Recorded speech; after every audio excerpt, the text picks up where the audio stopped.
Welcome back to the Outlaw Ranch, y'all. Today, I've been kind of looking at this bracing here, trying to figure out what I want to do. Of course, this cross pattern here would definitely be the strongest, but it would probably also be the most difficult because this cope here is curved. This notch wouldn't be such a big angle. This one here is curved over here. This one, again, not such a big deal. But these here are about 4.5 inches worth of notch. And while I have deep hole saws, they are not 4.5 inches. They are 4-inch.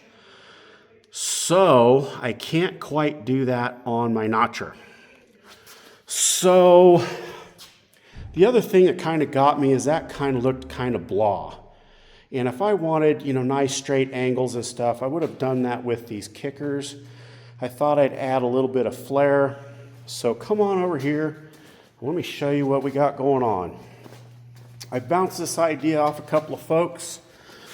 And what I'm going to do is I'm going to, continue these down here. But I'm going to put a 22-degree bend in here. And then I just have one notch here, one notch here, and I'm going to tack it in.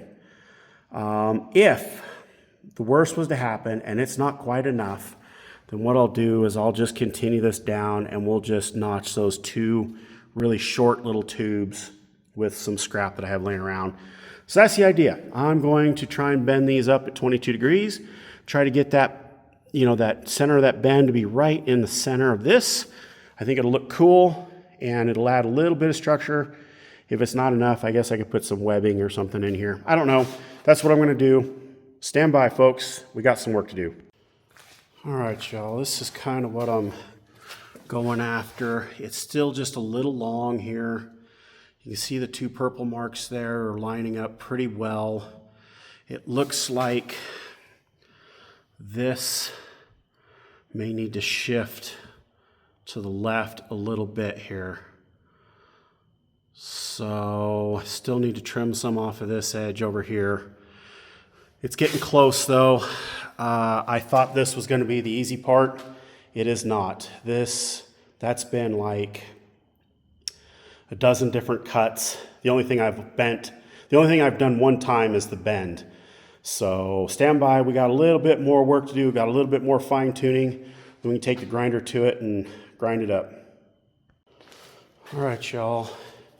It's not quite the same. For whatever reason, that degree is 11.7. That tube was 11.1. But it comes down, I think, directly in the center point.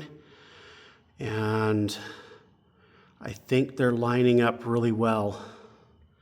I'm going to go throw a couple of tacks in it, see how it looks, but I think that's it. So the reason this actually might be off a little bit is because of this bend here that I put into it. That bend may not have been 22 degrees like I thought. So it's this one over here comes in 11, and that one came in 11. I assumed that was 22. Maybe it's not. Maybe it should have been more like 21 degrees. We'll give it a shot. It's about perfect. We have that little weld gap all the way around here. So I think it's going to work. I'm going to tack it in and remove the clamps and take a better look at it from afar. So stand by. Okay, I think I'm going to change my plans on this. This one here ended up being 11.7 degrees. This one here is 11.1. This one here was 11.1 as well. Since I have to bend another one just like it, I'm not going to tack this one in. I'm going to bend another one. And since I have another couple of scraps, I'm going to see if I can't get this better. 0.6 degrees may not be enough for people to worry about, but everything else has been pretty accurate at this point. I think I owe it to myself to see if I can't make that one better. So I have to bend another one anyways.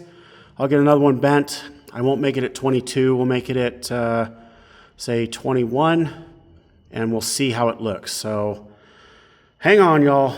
Still more work to come. All right, y'all. As you can see, I have 4 more. They're all identical. This is the first one here that I did.